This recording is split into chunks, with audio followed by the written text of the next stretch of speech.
अस्सलाम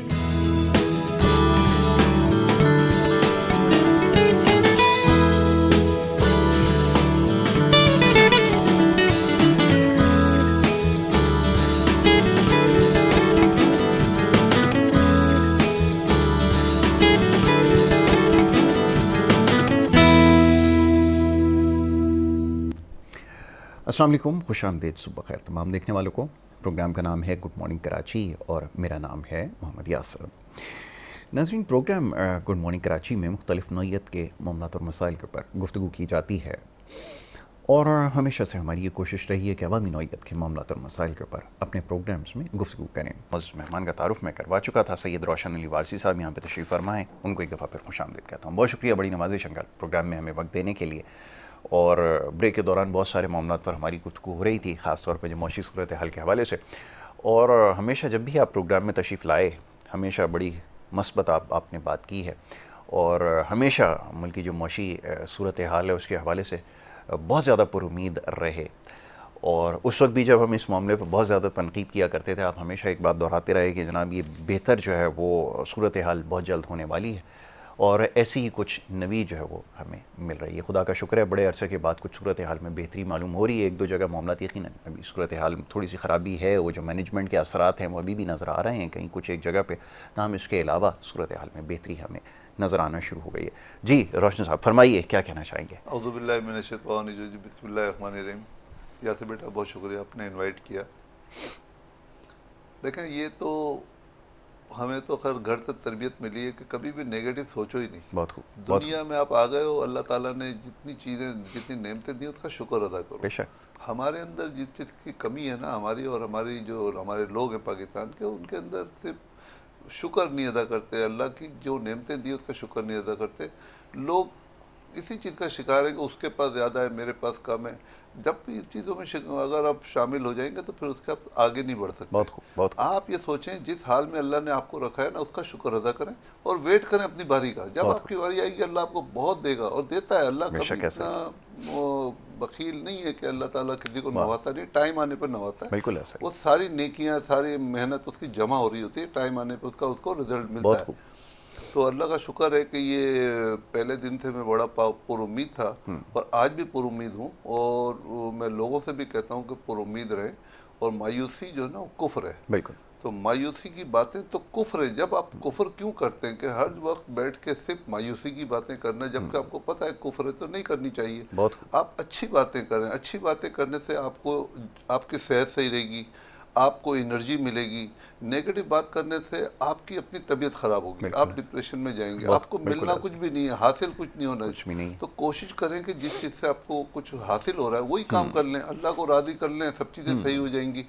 अब आप बिल्कुल। देखें इस मुल्क के अंदर जो बेहतरी आ रही है, और मैं तो उस वक्त जिससे बात करता था हर आदमी कहता था ये मुल्क तो रहने के काबिल नहीं है। मैंने कहा यही मुल्क रहने के काबिल है, सिर्फ अब वेट तो करें, क्योंकि किसी में सब्र नहीं है। वेट कोई नहीं कर सकता, बिल्कुल ऐसा। इंतज़ार कोई नहीं कर सकता। देखें, एक बिगड़ा हुआ निज़ाम होता है, उसको सही करने के लिए थोड़ा सा टाइम लगता है। टाइम लगता है।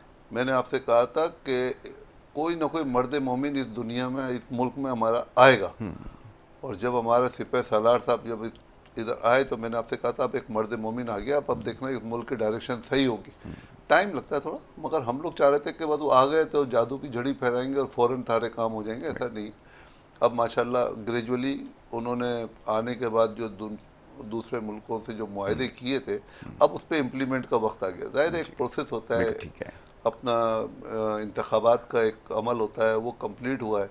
उसके बाद अब आप देखें कि माशाल्लाह अब वो जो उन्होंने कहा था अब उस पर हमें नज़र आ रहा है। दुनिया भी पुरुम्मीद है, पाकिस्तान के अवाम के अंदर एक उम्मीद की किरण जागी है कि हमारे मुल्क में सरमाएकारी हो रही है। ये वो लोग पाकिस्तान में इन्वेस्टमेंट करने आ रहे हैं जिन्होंने कभी सोचा नहीं था, जो खुद आना नहीं पसंद करते थे, वो आज अपना पैसा लगाने की बातें कर रहे हैं। बिल्कुल। तो ये मुल्क ऐसा है कि आज वो लोग पछताएंगे जो यहाँ से पैसा लेके बाहर चले गए। एक वक्त आएगा वो खुद इस चीज़ पे रिग्रेट करेंगे अपने आप को कि ये हमने क्या किया। बिल्कुल ठीक है। थोड़ा सा वेट करें, इंशाल्लाह ताला हमारे मुल्क की डायरेक्शन सही हो रही है। और इस वक्त जितने लोग मुल्क में अगर इंतखाब के ज़रिए जो मुंतखब होकर आए, वो वही लोग आए जो अब काम करेंगे, फालतू लोग कोई नहीं है। बिल्कुल ठीक बल्कि है। मैंने अभी कोई एक हफ्ते पहले एक एमपीए साहब हैं गुलशन के, मैंने देखा कि उन्होंने पूरी मीटिंग कॉल कर ली, पूरे वहाँ के लोगों को बुला लिया, जमा किया, कहने लगा भाई आप लोग अपनी शिकायत बताएं कि आपको कोई मसला तो नहीं है, क्योंकि मैं यहाँ का एमपी हूँ।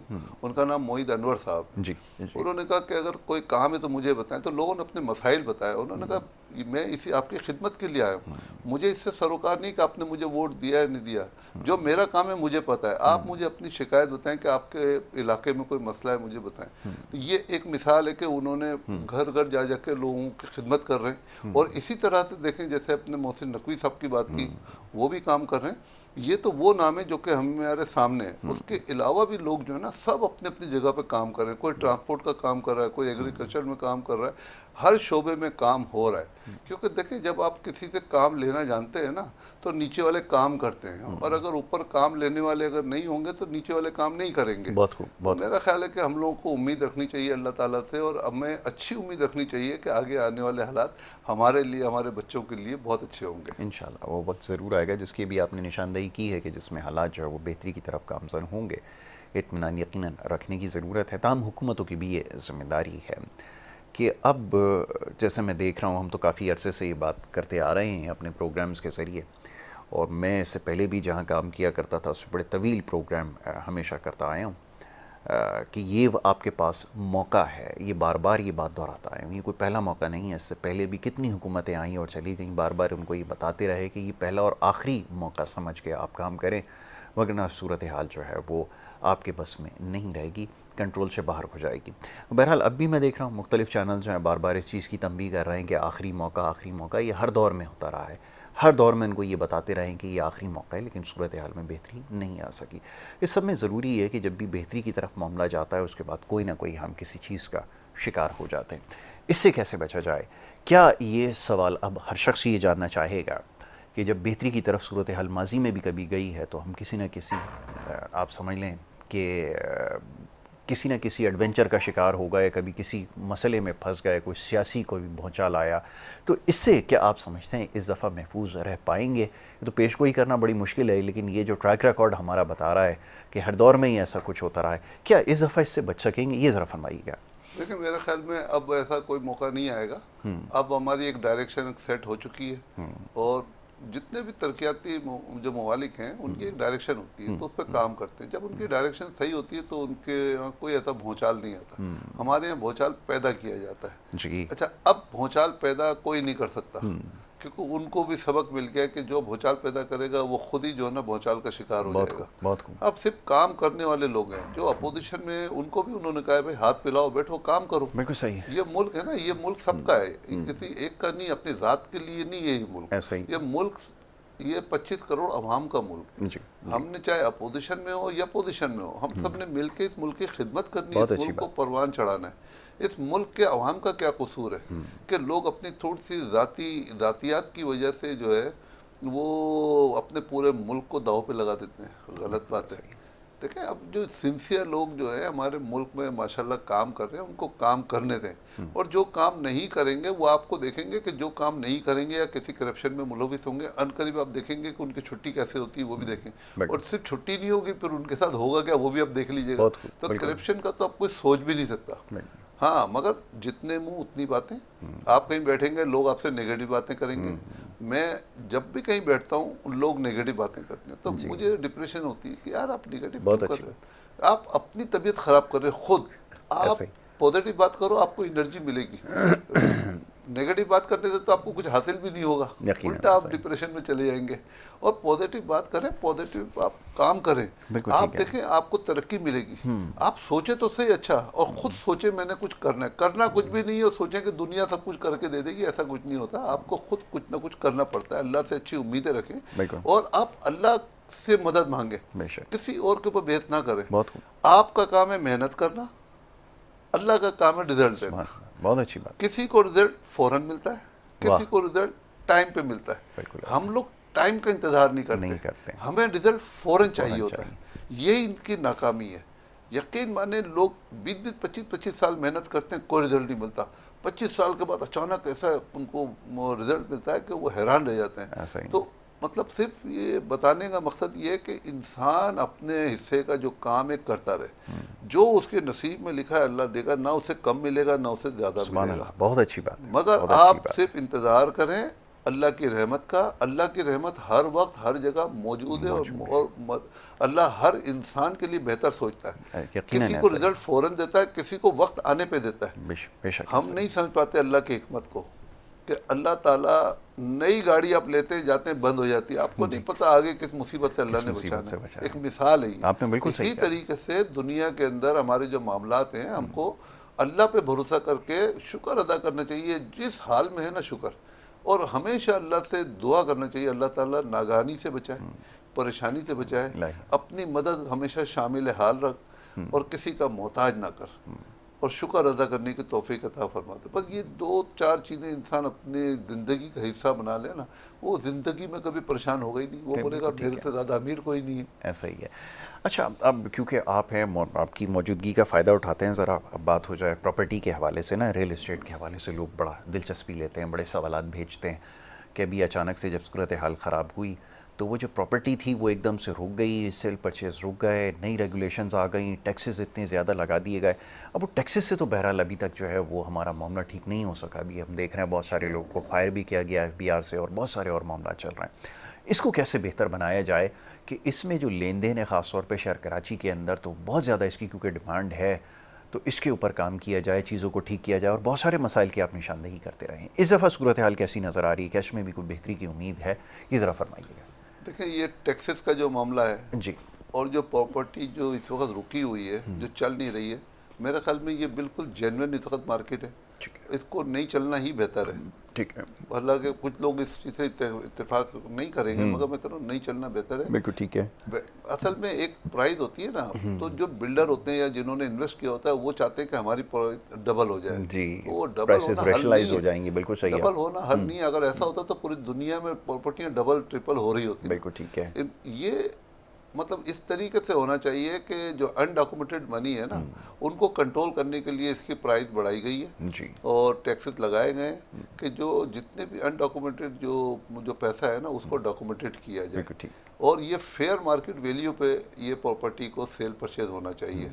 फेयर मार्केट वैल्यू पे अगर सेल परचेज होगी तो सिर्फ जेन्युइन बायर होगा, वो खरीदेगा। जो हमारी ज़बान में उसको सट्टा कहते हैं, तो सट्टे वाले लोग इससे बाहर हो जाएंगे। बाहर हो जाएंगे। क्योंकि कुछ लोग आते हैं, वो पैसा लगाते हैं, अपना पैसा बनाते हैं, चले जाते हैं। नुकसान उन लोगों को होता है जो जेन्युइन बायर है, जिसने अपने पैसे जमा करके एक घर खरीदना था, अब वो खरीद नहीं सकता क्योंकि उसके रीच से बाहर हो गए। कुछ लोग आते हैं, वो पैसे बना के चले जाते हैं। तो इस वक्त ये फेयर मार्केट वैल्यू हो, और साथ में एक काम और हो जाए कि रीरा का कानून ज़रूर नाफिज हो। क्योंकि रेगुलेटरी रीरा का अथॉरिटी बन जाए। कानून नाफिज होगा तो हम लोग मसाइल से निकल जाएंगे।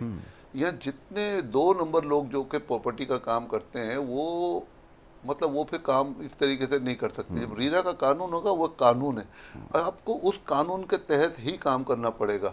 जब आप उस कानून के तहत काम करेंगे तो फिर इसका मतलब जिनको मालूमात है प्रॉपर्टी खरीदने की, बेचने की या नहीं है, वो लोग भी बासानी इसके अंदर खरीदो फरोख्त कर सकते हैं। रीरा का कानून ज़रूरी है। बिल्कुल ठीक है। अच्छा, अब ये सवाल पैदा होता है कि जो रेगुलेटरी अथॉरिटीज़ हैं वफाक के मातहत चलती हैं, इसको किसके तहत काम करने की ज़रूरत है? क्योंकि देखने में ये आया है कि जो सिंध के अंदर, बिलखुसूस शहर कराची के अंदर जिस नौयत की करप्शन हुई है, मैं बड़े वसूख से ये बात बता रहा हूँ कि इसकी मिसाल आपको कहीं नहीं मिलेगी पूरी दुनिया में। जो प्रॉपर्टी के अंदर ख़ास तौर पे करप्शन, और यहाँ के जो इदारे हैं SBC और ये दूसरा, और सिंध गवर्नमेंट ने जिस तरह के वो इसका हाल किया है, जैसे आपको जाबजा शहर कराची की सूरत हाल नज़र आती है इस वक्त, तो सबसे ज़्यादा नुकसान तो इन्होंने पहुँचाया है। तो ये किसके मातहत काम करे आपके ख्याल में, कैसे इसको कंट्रोल किया जाए? क्योंकि यहाँ तो इलीगल बिल्डिंग्स भी इदारों की सरपरस्ती में बनी हैं और सब कुछ हुआ, और जिस तरह का बेहंगम निज़ाम है, जिस नौयत की करप्शन है, मेरे पास अल्फाज नहीं है बताने के लिए। इसको कैसे ठीक किया जाए, अब सवाल ये पैदा होता है। देखें, जैसे हम इस मुल्क के लिए मायूसी की बातें करते थे, तो उसका एक टाइम था, उसके बाद इसकी डायरेक्शन सही होना शुरू हो गई है। इसी तरीके से ये प्रॉपर्टी के भी हालात, बजाय हम किसी के ऊपर इल्ज़ाम लगाएं कि इनसे कैसे सही हो, ये करप्शन कैसे ख़त्म हो, ये भी एक वक्त आएगा, रीरा का कानून बनेगा, सब उसके तहत काम करेंगे। रीरा के बाद जो है ना, आपकी करप्शन ज़ीरो हो जाएगी। ठीक है। तो रेगुलेटरी अथॉरिटी जो है ना, बहुत ज़रूरी है। जब तक रेगुलेटरी अथॉरिटी नहीं होगी तो ये बेनिफिशियल अपनी बेनिफिट उठाते रहेंगे। तो बेहतर ये है कि जितना जल्दी हो सके, मेरी हुकूमत पाकिस्तान से अपील है कि आप रीरा का कानून, रेगुलेटरी अथॉरिटी ज़रूर काम करें कि हर इंसान को उसका फ़ायदा हो। कोई जो 2 नंबर आदमी है या कोई माफिया है वो इसका फ़ायदा ना उठा सके, गरीब लोग या परेशान हाल जो लोग हैं वो इसका शिकार ना हो। अच्छा, ये बड़ी अच्छी बात आपने कही है कि लोग इसका शिकार ना हुआ ना। हमारे यहाँ जो रेगुलेटरी अथॉरिटीज़ हैं ना, इनका शिकार एक आम आदमी बना, नेपरा का शिकार एक आम पाकिस्तानी बना। इसके अलावा और अथॉरिटीज़ का नाम लेते चले जाएं, हम खुद बैठे हैं मीडिया के ऊपर, हम शिकार बने हमारी रेगुलेटरी अथॉरिटी के और इस तरह दीगर अथॉरिटीज़ के। अब सवाल ये पैदा होता है कि अथॉरिटीज़ तो पहले भी मौजूद हैं, लेकिन क्या काम उन्होंने ऐसा किया कि जिसकी मिसाल यहाँ पर दी जाए? हमारे पास कम से कम कोई ऐसी मिसाल नहीं है। दर्जनों अथॉरिटीज़ मौजूद हैं, लेकिन अथॉरिटीज़ की, फूड अथॉरिटी आपके पास है, ड्रग रेगुलेटरी अथॉरिटी है, क्या कुछ नहीं हो रहा है इस मुल्क में? मेरे ख्याल में कुछ कहने की ज़रूरत तो नहीं है, लेकिन आपने कहा कि इसमें पुरुमीद रहने की ज़रूरत है। इससे मसला हल होगा? ये सारी अथॉरिटीज एक तरफ, प्रॉपर्टी की रेगुलेटरी अथॉरिटी एक एक तरफ, तरफ क्योंकि सारा करप्शन जो है ना वो ज़्यादातर प्रॉपर्टी में होता है। प्रॉपर्टी के अंदर ही अब होता है। प्रॉपर्टी की रेगुलेटरी अथॉरिटी बनने से ये होगा कि कम से कम, आप कह रहे हैं उसके अंदर भी करप्शन होगी, मैं नहीं समझता करप्शन होगी, मगर फिर भी मैं मान लेता हूँ आपकी बात कि करप्शन होगी, तो मेरा ख्याल है 5 या 10% आप समझ लें ठीक, नहीं हो सकेगी, क्योंकि हर चीज़ कंप्यूटराइज होगी। बिल्कुल ठीक है। अब उसका स्टार्ट हो गया है। अब जो ट्रांसफ़र होता है वो ई ट्रांसफ़र है। ई ट्रांसफ़र में वो ज़रूरत ही नहीं है कि आप रजिस्ट्रार ऑफिस में जाके वो अपना सिग्नेचर करें, तस्वीर लगाएं, उसको साइन करें, थंब इम्प्रेशन दें उनको। नहीं है, अब ई ट्रांसफ़र है। ई ट्रांसफ़र का मतलब अब कंप्यूटराइज हो गया। बिल्कुल ठीक है। ये स्टार्ट है। आगे चल के देखेंगे इसके अंदर मज़ीद बेहतरी आएगी और वन विंडो ऑपरेशन जो है ना इंशाल्लाह शुरू हो ठीक है। जाएगा। अब एक सवाल जो सबसे ज़्यादा पूछा जा रहा है आजकल वो ये है कि मैं सोशल मीडिया पे देख रहा हूँ, हर शख्स अपनी दानिश के मुताबिक जो है वो मशवरों से नवाज रहा है सबको कि पैसा रियल इस्टेट में, प्रॉपर्टी के अंदर कहाँ इन्वेस्ट किया जाए, क्योंकि यहाँ जितनी भी स्कीम्स हैं, जितने भी इश्तिहारात हैं, वो शहर से बाहर के लिए हैं। लेकिन हमने ये देखा है कि शहर के अंदर ही इंफ्रास्ट्रक्चर की जो हालत है, शहर से बाहर तो क्या होगी? तो ये बड़ा मुश्किल है। अब जो लोग आगे की सोच रखते हैं कि आने वाले वक्त में, जो पिछले 30 सालों से उम्मीद लगाए बैठे हैं कि शहर के बाहर कोई डेवलपमेंट होगी, उन्हें तो अभी तक नाउमीदी हुई है। तो फिर ऐसी सूरत में क्या किया जाए? कहाँ पर आपके ख्याल में इन्वेस्टमेंट ज़्यादा इस वक्त सूदमंद साबित होगी? इन्वेस्टमेंट सिर्फ वहाँ करें जो प्रॉपर्टी लीज हो, जिनके नक्शे पास हों, और उनके ऑनर जो है ना उसके अंदर, जहाँ पर आपने देखा कि ग्रुप ऑफ कंपनीज होती हैं या फिर वो उनके पार्टनर्स की क्वांटिटी ज़्यादा है और उनके साथ आप डील करें तो मोहतात रहे। बिल्कुल ठीक है। क्योंकि वो पार्टनर वो देखते हैं कि भाई हमने एक प्रोजेक्ट लॉन्च किया, पैसे दे दिए, कल को प्रॉपर्टी के रेट बढ़ गए जी। तो वो आपस में अपने इख्तलाफात आर्टिफिशियल पैदा कर देते हैं। उसके बाद वो कोर्ट में चले जाते हैं कि इनको प्रॉपर्टी देनी ना पड़े। तो मेरा ख्याल में आप इन्वेस्टमेंट वहाँ करें जो कोई छोटा प्रोजेक्ट हो जी, और जिसका सिंगल ओनर हो या बहुत ज़्यादा 2 ओनर हो। बिल्कुल ठीक है। अगर आपको अपनी प्रॉपर्टी सेव करनी है, अपने पैसे सेव करने हैं, बिल्कुल ठीक है। क्योंकि आप जितने बड़े प्रोजेक्ट में जाएंगे एक तो उसका ड्यूरेशन ज़्यादा होता है, फिर आपको नहीं पता उन 5 साल में क्या हालात होने वाले हैं। बिल्कुल ठीक है। उसके बाद वक्त के हिसाब से चीज़ें चेंज होती रहती हैं। जब आप मतलब उसमें इतने मसाइल हैं कि इससे बेहतर है कि आपको अपनी प्रॉपर्टी सेव करनी, तो सबसे पहले तो आप उस जगह इन्वेस्ट करें जिसका टाइटल बिल्कुल क्लियर हो, आपको पता हो कि ये प्रॉपर्टी लीज है। अब लोगों को इतना ही नहीं पता कि जहाँ पर वो अपनी प्रॉपर्टी खरीद रहे हैं वो प्रॉपर्टी उसके नाम पर भी नहीं होती, उन्होंने बुकिंग कर दी, लोग बुकिंग पर लेते हैं और वो क्लर्क से रसीद लेकर आते हैं। भाई सबसे पहले आपको अल्लाह ने अकल दी है कि आप ये जो प्रॉपर्टी खरीद रहे हैं देखें इसका मालिक कौन है। बिल्कुल ठीक है। हम लोग नहीं देखते। इवन के पूरी बिल्डिंगें, मैंने इस शहर कराची के अंदर एक जगह गया तो पता चला बिल्डिंगें बन गई, घर डिलीवर हो गए, लोग रहना शुरू हो गए और वो उनकी ज़मीन उनके नाम पे नहीं है। ओह, बताएं। तो आप बताएं कि ये गलती किसकी है? देखें, होशियार आदमी तो अपने ये काम करेगा, पैसे कमाएगा। बेवकूफ़ है ना जो जिनको मालूमात नहीं है वो पैसा इन्वेस्ट कर रहे हैं। तो मैं तो सबको ये कहता हूँ कि जहाँ पैसा इन्वेस्ट करें वो देखें कि भाई वो ज़मीन जिससे आप प्रॉपर्टी खरीद रहे हैं उसका, अगर आप बुकिंग पे जा रहे हैं कि वो मालिक है उस ज़मीन का, अगर है तो आप उसको पैसे दें, उससे एग्रीमेंट करें बिल्कुल ठीक और है। उसके अकाउंट में पैसे दें। आप उसके किसी थर्ड पार्टी को पैसे ना दें। आपकी सेफ्टी बहुत ज़रूरी है। हम लोग क्या करते हैं, लालच के अंदर अपनी सेफ्टी का ख्याल नहीं रखते बिल्कुल और गलती, जाहिर है एक अक्लमंद अगर अक्लमंद कमा रहा है तो बेवकूफ़ जिंदा है तो कमा रहा है। बिल्कुल तो ऐसा ही। बेवकूफ़ को अक्लमंद होने की ज़रूरत है। बिल्कुल ठीक है। ये यानी कि सब अपने चीज़ें हाथ सही हो मजबूत जाएंगी। करें, क्योंकि अक्सर मैंने देखा है कि कुछ ऐसे चीज़ों में लोगों ने इन्वेस्ट किया और हमेशा एक बात बताई जाती है जब भी आपको कोई कम दाम पे कोई चीज़ मिलती है कि वो मजबूरी में बेच रहा है, वो शख्स बाहर जा रहा है, तो आपको ये ख़रीद लेनी चाहिए। ये मशवरा अक्सर दिया जाता है।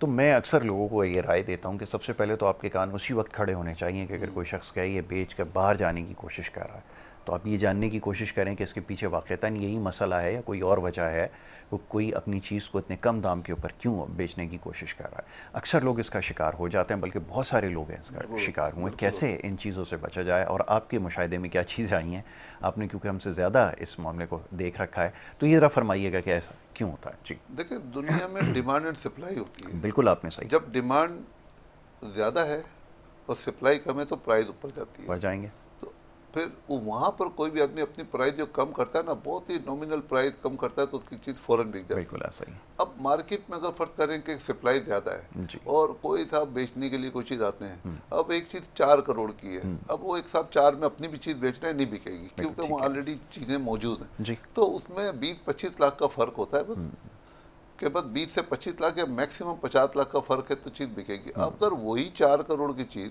एक मिसाल दे रहे हैं, 4 करोड़ की चीज़ 2 करोड़ में कोई बेच रहा है, तो आपके कान खड़े होने चाहिए कि ये 2 करोड़ में क्यों दे रहा है। या तो इसने इस प्रॉपर्टी पे किसी और से पैसे लिए जी। और लोग इन चीज़ों का शिकार हो जाते हैं। तो हम लोग भी को बहुत ज़रूरत से ज़्यादा कोई चीज़ सस्ती होती है तो हम पहले डरते हैं, पहले उसकी इन्वेस्टिगेशन करते हैं, उसको देखते हैं, उसका अखबार में देते हैं कि भाई ए पे सर्च निकलवाते हैं, उसका क्लियरेंस सर्टिफिकेट लेते हैं, बहुत ज़्यादा मोहतात होते हैं। देखिए, मतलब लोग वहाँ पे जब 4 करोड़ की चीज़ 3.5 में खरीदने के लिए तैयार है तो 2 में क्यों बेच रहे हो। बिल्कुल ठीक तो है। यहाँ पे भी इंसान को सोचने की ज़रूरत है। बिल्कुल सही आपने कहा कि इस चीज़ को मद्देनज़र रखने की ज़रूरत है, ख़ास तौर पे जब लेन देन के मामला हो, ख़रीदो फ़रोख्त के मामला हो। ये बड़ी अजीब बात है कि लोग जब छोटी छोटी चीज़ें ख़रीदने जाते हैं तो उसको बड़ा जांच परख के ठोक बजा कर सारी चीज़ें देख कर लेते हैं, लेकिन जब प्रॉपर्टी में और इस तरह की इन्वेस्टमेंट के लिए जाते हैं तो बिल्कुल आंख बंद करके भरोसा करते हैं। और क्या कीजिए कि जिस किस्म के इश्तिहारात और ये चलाए जाते हैं, जिस किस्म की कैंपेन सोशल मीडिया पे ख़ास तौर पे चलाई जाती हैं, उसका सबसे ज़्यादा लोग शिकार हो रहा है। अब सोशल मीडिया पे मैंने प्रॉपर्टी एक्सपर्ट आजकल मैं बड़े देख रहा हूँ, और शहर के बाहर सोसाइटी बन रही है, उसमें लगा दें तो ये हो जाएगा तो हो जाएगा। जब किसी चीज़ में गैर यकीनी पाई जाती हो, जैसा भी आपने एक तो ओनरशिप की बात की है, जब ओनरशिप किसी एक बंदे के पास हो तो बात समझ में आती है, लेकिन जब उसमें बहुत सारे स्टेक होल्डर्स होंगे, हर शख्स का उसमें पैसा लगा हुआ होगा, तो वहाँ तो सूरत हाल बड़ी पेचीदा होगी, और लोगों ने उसमें बड़ा धोखा भी खाया है, अपनी सारी ज़िंदगी कमाई भी उस पर लौटाई है। लेकिन उसके बावजूद ये जो सोशल मीडिया के ज़रिए प्रचार किया जा रहा है या इसकी प्रमोशन की जा रही है, इसके बारे में आप क्या कहेंगे? इससे कैसे अपने आप को महफूज रखें? देखिए, हमें खुद अपने आप को बचाना होगा।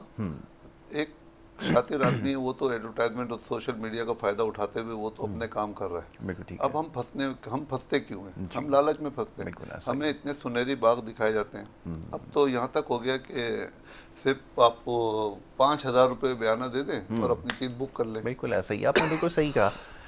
ये थोड़े पैसों के अंदर जो है वो आपको सबसे पहले जो लालच दिया जाता है ना, वो इसी तरह दिया जाता है कि इतने पैसों के अंदर आपको जो है वो प्लॉट भी मिल जाएगा, फ्लैट का भी आपको मालिक बना देंगे और ये सब कुछ हो जाएगा। अब क्योंकि शिकायत जब इतनी सारी आती हैं, उसमें ज़्यादातर शिकायत इसी नौइयत की होती हैं कि जनाब इतने पैसों के अंदर आपको जो है वो मिल जाएगा, अपने घर का वो ख्वाब दिखाया जाता है। अब मसला ये है कि एक जो दरमियाना तबका है, एक है मिडिल क्लास, अब तो खैर ख़त्म हो गई है, उसको उन्होंने बिल्कुल ख़त्म ही कर दिया। ताम ये कि पहले वो ये सोचा करता था कि वो पैसों से कहीं इन्वेस्ट करके किसी न किसी तरह घर बनाए, ताकि वो जो किराए का एक हमेशा से सिलसिला है उससे ख़ुद को बचाए। लेकिन इतना फ्रॉड यहाँ पर हुआ, और जैसे मैंने कहा कि सिंध के अंदर तो ये अपने उरूज पर है, पूरे पाकिस्तान का तो मुझे इतना इल्म नहीं है, और यकीनन ख़बरें इतनी नहीं आती जितनी यहाँ से आती हैं। तो जिस नौइयत की यहाँ पे करप्शन हुई, जैसे प्रॉपर्टीज़ के साथ, रजिस्ट्रेशन नंबर के साथ, ये आपके सामने नस्ला टावर की इससे ज़्यादा और क्या मिसाल दी जाए कि जो कुछ हुकूमत ने किया लोगों के साथ, तो फिर तो बड़ा मुश्किल है। अब वो जो एतमाद लोगों का उठ गया, उसको कैसे बहाल करेंगे? सवाल ये पैदा होता है कि जो पाकिस्तान से बाहर भी जो लोग हमारे अजीज़ से जो इन्वेस्ट करना चाहते थे, वो भी कहते हैं कि इतनी गड़बड़ हुई है और हुकूमत की सरपरस्ती में सब कुछ हुई है, अब तो इन्वेस्ट करना तकरीबन नामुमकिन हो गया। इसके बारे में क्या आप कहेंगे? देखिए, जैसे मैंने कहा कि रेगुलेटरी कानून बन जाएगा, रेगुलेटरी अथॉरिटी बनेगी, तो एक तो ओवरसीज पाकिस्तानी पैसा इधर बहुत, रेमिटेंस भी हमारे पास आएगी। सबसे पहले जो हमारे यहाँ जो कमी है ना, वो एतमाद की कमी है। लोग जो पैसा पे भेजने से डरते हैं, यार पैसा भेजेंगे, पैसे की सेफ्टी कोई नहीं है। तो पैसे की सेफ्टी के लिए आपके पास रेगुलेटरी अथॉरिटी होनी चाहिए। सही है। उसके बाद फिर आप अपने काम को, मतलब प्रॉपर्टी लेने के बाद आप सेफ होंगे तो आपका मुल्क भी तरक्की करेगा। जी। मगर आप ये आर्टिफिशियल तरीके से प्राइस जो ना प्रॉपर्टी में बढ़ाना, ये हल नहीं है। हाँ, कंस्ट्रक्शन करें और जेन्युइन जो लोग हैं उनको प्रॉपर्टी ग्रेजुअली बेचें, मगर फेयर मार्केट वैल्यू पे बेचें। जी। और जो टैक्स है उसका दें। और ये टैक्स गवर्नमेंट ने इसी वजह से लगाया है कि लोग इसके अंदर आर्टिफिशियल तरीके से पैसा ना बना सकें।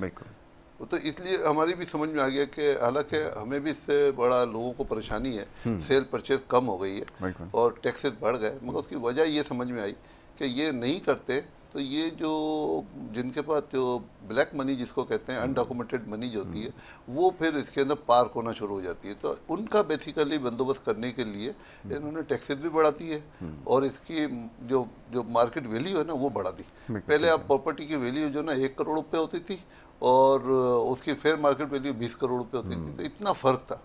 तो 19 करोड़ रुपए वो अनडॉक्यूमेंटेड जो होते थे वो डॉक्यूमेंटेड हो जाते थे। बिल्कुल ऐसा ही, आपने बिल्कुल सही कहा कि ये सारा प्रॉब्लम है को हमारे यहाँ डिक्लेरेशन जो है ना वो सही नहीं होती। ये जो फेयर मार्केट प्राइस है इसका बड़ा चक्कर है और ये इसकी वजह से बड़े नुकसान हुए हैं। अभी कंस्ट्रक्शन कॉस्ट के हवाले से एक बात जहन में आती है कि अब लोग जो पहले कंस्ट्रक्शन की तरफ जाया करते थे, बनाया करते थे, बेचा करते थे अपना जो भी उनका माल था, लेकिन अब ये कि जो कॉस्ट इतनी ज़्यादा बढ़ गई और फिर प्राइसेस इतनी ज़्यादा इन्फ्लेट कर गई हैं कि अब उस तरफ लोग जा नहीं रहे। तो ये आप क्या समझते हैं, इसकी वजह से किस हद तक रुकावट आई है और इसको कैसे ट्रीट किया जाए? जैसे पिछली गवर्नमेंट ने एक सो कॉल्ड एक इंसेंटिव दिया था रियल एस्टेट सेक्टर को, कुछ उसका नतीजा नज़र आना शुरू हुआ, लेकिन वो पॉलिसी क्योंकि ठीक नहीं थी इस वजह से वो फेलियर हो गया। इसके लिए क्या किया जाए कि इसकी कॉस्ट को एटलीस्ट ये कि मेंटेन किया जाए? क्योंकि अभी मैं देखता हूँ कि वो बहुत सारे लोग इनिशिएटिव इसलिए भी नहीं ले रहे कि आज सिरिये का, बजरी का, इन सारी चीज़ों का रेट और होता है, एक हफ्ते के बाद वो रेट कहीं से कहीं चला जाता है। फिर ये कि जब डिलीवरी का टाइम आता है तो फिर बनाने वाला भी परेशान है, ख़रीदने वाला तो पहले ही परेशान था। इसको कैसे कंट्रोल करें? देखिए ये सब चीज़ें सही हो जाएंगी जैसे मुल्क के हालात ठीक होंगे, इन्फ्लेशन कंट्रोल होगी, तो ये चीज़ें रिवर्स होंगी। ठीक है। ये कंट्रोल, ये मतलब देखें, ये 20-25 हज़ार रुपये टन सरिया होता था, आज वो 3-3 लाख रुपये भी चला गया। तो कोई वजह तो होगी ना। जी। ये सब मिस मैनेजमेंट की वजह से। अब मिसमैनेजमेंट। ये सब चीज़ें मैनेज हो रही हैं, इंशाल्लाह आप देखेंगे आने वाले वक्तों में ये सब चीज़ें कंट्रोल होंगी। अब तो ये हो गया कि ऑलमोस्ट जितने का प्लाट है उतने की कंस्ट्रक्शन होती है, वरना एक वक्त होता था कि 25% की कंस्ट्रक्शन में पूरा घर बन जाता था। प्लाट की वैल्यू ज़्यादा होती थी, 25% कंस्ट्रक्शन होती थी, तो उस वक्त कंस्ट्रक्शन करने वाला जो बिल्डर होता था वो भी कमाता था और जो घर खरीदता था वो भी अफोर्ड कर लेता था।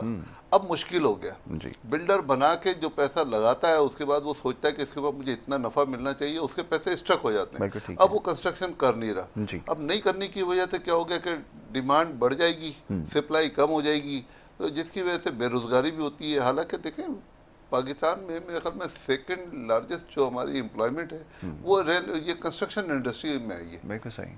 अब उसका इनको आगे चल के कोई ना कोई लाएमल तैयार करना पड़ेगा कि ये भी एक इंडस्ट्री है, इसको इंडस्ट्री का दर्जा दिए और उसके बाद इसके अंदर जो है ना इतनी सहूलत पैदा करें कि लोग अपनी कंस्ट्रक्शन करें। कंस्ट्रक्शन करने से एम्प्लॉयमेंट आपकी बढ़ेगी, फिर उसका लोगों को रोजगार मिलेगा, लोगों को घर मिलेंगे। इस वक्त पाकिस्तान में लोगों को घरों की ज़रूरत है, तो आसानी पैदा करें। अब अल्हम्दुलिल्लाह जो मैं देख रहा हूँ आने वाले वक्तों में इस मुल्क के अंदर ये आसानियाँ पैदा होंगी। सरकार हमारी जो है वो ऐसे कोई कानून बनाएगी कि कंस्ट्रक्शन करने वालों को ऐसे मौके देंगे कि कंस्ट्रक्शन करें। देखिए कंस्ट्रक्शन जो करता है उसको पैसे मिलेंगे तो कंस्ट्रक्शन करेगा। बिल्कुल सही है। अब ये हो गया कि हम लोग पैसे लगाते हैं, कंस्ट्रक्शन करते हैं, जब पैसा रिटर्न हमको नहीं मिलता तो पैसा नहीं लगाते। अच्छा, ये बैंक से लोग पहले पैसे ले लिया करते थे आसान, क्योंकि आपका इंटरेस्ट रेट इतना हुआ करता था कि इसके ऊपर ईजिली 4 या 5% भी वैसे तो बहुत है, कहने को जो काम करता है उसको इसका अंदाज़ा होता है। ताहम ये कि जब 22% के करीब होगा तो ये समझना हमारे लिए बड़ा मुश्किल है कि फिर कैसे काम चलेगा किसी भी फील्ड के अंदर। सबसे ज़्यादा ज़रूरी है एक्सपेंशन, अगर आप फैलाव चाहते हैं कारोबार के अंदर, तो बैंक के ज़रिए कर्जा लेके ये सारे काम किए जाते हैं पूरी दुनिया के अंदर, तो ऐसा ही होता है। यहाँ सूरत हाल इससे मुख्तलिफ है। जब इतना ज़्यादा इंटरेस्ट रेट होगा, कॉस्ट ऑफ बोरिंग इतनी हाई होगी, तो फिर कैसे काम होगा ये ज़रा बताइएगा, क्या उसके लिए क्या करने की ज़रूरत है? ये बड़ा अच्छा सवाल किया आपने कि जो इंटरेस्ट रेट है ना ये बुनियादी चीज़ है, बिल्कुल बुनियादी, जिसकी वजह से हमारी इंडस्ट्री बंद हो गई। बिल्कुल ऐसा ही, इंडस्ट्री बंद हो गई, तमाम इंडस्ट्रियाँ बंद हो गई, क्योंकि कोई भी आदमी जो ना वो अपना टेंशन लेके पैसा भी कमाए और लोगों को रोजगार भी दे और टेंशन भी ले, उससे बेहतर है कि अब इंटरेस्ट रेट इतना हो गया कि उठाए पैसा बैंक में रख दे, उससे ज़्यादा पैसा मिल रहा है, उसकी अपनी ज़ात को फ़ायदा हो रहा है, आवाम को फ़ायदा नहीं हो रहा। इंडस्ट्री लगने से लोगों को रोज़गार मिलता है, लाखों लोगों को रोज़गार मिलता है। तो इसका मतलब सरकार को जितना जल्दी हो सके इंटरेस्ट रेट कम करना चाहिए, करना पड़ेगा। आज नहीं करेंगे कल करना पड़ेगा, नहीं करेंगे मईशत आपकी बेहतर नहीं होगी। मईशत अच्छी डायरेक्शन में जा रही है और मेरे ख्याल में ये लोग प्लान भी कर रहे हैं ये इंटरेस्ट रेट को कम करने का। इस मरतबा नहीं, मुझे लगता है कि जून में या जुलाई में इंटरेस्ट रेट कम होगा और ठीक है। फिर उसके बाद ये ग्रेजुअली कम होते होते बहुत नीचे आएगा। उस अल्लाह वक्त करे ऐसा। देखेंगे कि पाकिस्तान की जो मईशत है ना बहुत ऊपर जाएगी। बिल्कुल फ़ौरन से उसके असरात नज़र आना शुरू हो जाते हैं। जैसे ही इसमें कमी आती है, सबसे पहले आपको स्टॉक एक्सचेंज के अंदर से पता चलता है कि आपका इंडेक्स जो है वो बढ़ता चला जा रहा है। उसके अंदर फिर हम देखते हैं कि बाइंग का सिलसिला शुरू होता है। वो एक अलग मसला है। बहुत सारे लोग तो क्योंकि इससे वाकिफ़ नहीं है, इसलिए हम इसको ज़्यादा वो नहीं करते कि ये इसके अंदर सबसे पहले आपको बेहतरी नज़र आना शुरू होती है और उसके बाद फिर दीगर शोबों के अंदर आपको बेहतरी नज़र आएगी। उसके बारे में क्या क्या आपको बताया जाए कि अगर आप ये समझ लीजिए कि इसको अगर ख़त्म कर दिया जाए तो इस तेज़ी से आपकी मईशत में फैलाव होगा, इस तेज़ी से आपके मसाइल हल होंगे। तो हम ये बात अभी तक शायद हमें समझ में नहीं आई है क्योंकि पाबंदियों की ज़द में हैं, पैसे उठा के काम करते हैं उधार पे। तो ये एक बहुत बड़ा मसला है कि जब IMF से पैसे लेते रहेंगे तो वही कंडीशन आपके ऊपर लगती चली जाएगी। बहरहाल इसके और बहुत सारे रास्ते हैं। एक बड़ी तवील बहस है कि हुकूमत इस सिलसिले में क्या कर सकती है और कैसे इससे जो है वो छुटकारा हासिल कर सकती है। बहुत सारी सजेशंस जो हैं वो दी जा रही हैं। वो TV चैनल्स के ऊपर आजकल तो बाकायदा चला भी दिया गया है, इसको दिखाया भी जा रहा है कि कौन कौन से एरियाज़ हैं जिसके ऊपर हम इसके ऊपर सालों से बात करते आए हैं कि इन एरियाज़ के ऊपर नज़र करें। अगर इसके ऊपर अगर आप कंट्रोल कर लेंगे तो आपकी टैक्स कलेक्शन भी होगी। तरीक़ाकार आपको मौजूद है, पॉलिसीज़ आपको खुलकर बता दी हैं कि आपको पता भी है कि कैसे उसको ठीक करना है। अगर नीयत नहीं होगी तो फिर इसी तरह सूरत हाल आपको इसका सामना रहेगा। जी रोशन साहब, अब आखिर में ज़रा बताइएगा कि क्या मैसेज होना चाहिए, ख़ास तौर पर मैं हमेशा कहता हूँ नौजवानों के लिए। बड़ी अच्छी बात हमेशा बताते हैं, हमेशा तजवीज़ करते हैं कि क्या करने की ज़रूरत है। नौजवानों को चाहिए कि अपने मुल्क की तरफ देखें, जो तालीम हासिल करें और अपने जो आपका हुनर है उसको पाकिस्तान में सर्व करें। बिल्कुल ठीक और है। पाकिस्तान आपको वो मुकाम देगा कि आपकी सोच है। बिल्कुल ठीक। आप मुल्क से बाहर जाएंगे, शायद आपको पैसा मिल जाए मगर वो इज्जत नहीं मिलेगी। कभी नहीं हमारे मिलती। मुल्क में आपको इज्जत भी मिलेगी, पैसा भी मिलेगा, मुकाम भी मिलेगा। थोड़ा सा वेट करने की ज़रूरत है। और अब माशाल्लाह मुल्क के हालात बेहतर हो रहे हैं, तो तालीम हासिल करके बाहर जाना जो है ये हल नहीं है। आप मुल्क में रहें और अपनी जद्दोजहद करते रहें, इंतज़ार करें अपनी बारी का। जब बारी आएगी आपको अल्लाह ताला एक अपना मुकाम देंगे। बहुत खूब। बिल्कुल और ठीक है। तो अपने बारी मुल्क कहना की खिदमत क्या सोचें और जज्बा इंशाल्लाह होना ये मुल्क आपको तरक्की चाहिए। देगा। बिल्कुल ठीक है रोशन साहब, मैं आपका बड़ा शुक्रगुजार हूँ कि आपने प्रोग्राम में वक्त दिया और बड़ी अच्छी गुफ्तगू आपने की। हमेशा पुरुमीद रहते हैं और ऐसा ही होना चाहिए। हमारी भी ये दुआ है कि सारे इसी तरह सोचते रहें। यकीनन वो वक्त करीब है कि जब चीज़ें बेहतर होना ज़रूर शुरू होंगी और अल्लाह करे अब ये बात इनके समझ में आए कि मामलात को कैसे कंट्रोल करना है। और ख़ास तौर पे यहाँ पे जो इस सिंध के अंदर जो हुकूमत है, क्योंकि पूरे पाकिस्तान में हम देखते आए माजी में भी तरक्की होती रही, सूरत हाल बेहतर होती रही और हो रही है, खुदा का शुक्र है। ताहम यहाँ मामला जू का तू है और यहाँ ख़ास तौर पे जो हुकूमत की कारकर्दगी अगर कहना शुरू करूँ तो शायद कई प्रोग्राम और इसके ऊपर चले जाएँ। पिछले कई अरसे से प्रोग्राम जो है वो कर रहे हैं, कई सालों से इन मामलात की निशानदेही कर रहे हैं। मामला जू के तू हैं, बल्कि और ज़्यादा ख़राब होते चले जा रहे हैं। तो कुछ ज़्यादा लोगों की उम्मीद यहाँ पे नहीं है। बहरहाल दीगर जगहों पे बेहतरी आ रही है, ये हमारे लिए बड़ी खुशाइन बात है और इसी तरह जो है वो मामलात आगे बढ़ते रहें। जनाब यहाँ पे एक दफ़ा फिर बहुत शुक्रिया रोशन अलवारसी साहब का, उन्होंने प्रोग्राम में वक्त दिया। ब्रेक का वक्त हो रहा है, ब्रेक के बाद दूसरे सेगमेंट की तरफ बढ़ना है। आप देखते रहिए प्रोग्राम गुड मॉर्निंग कराची।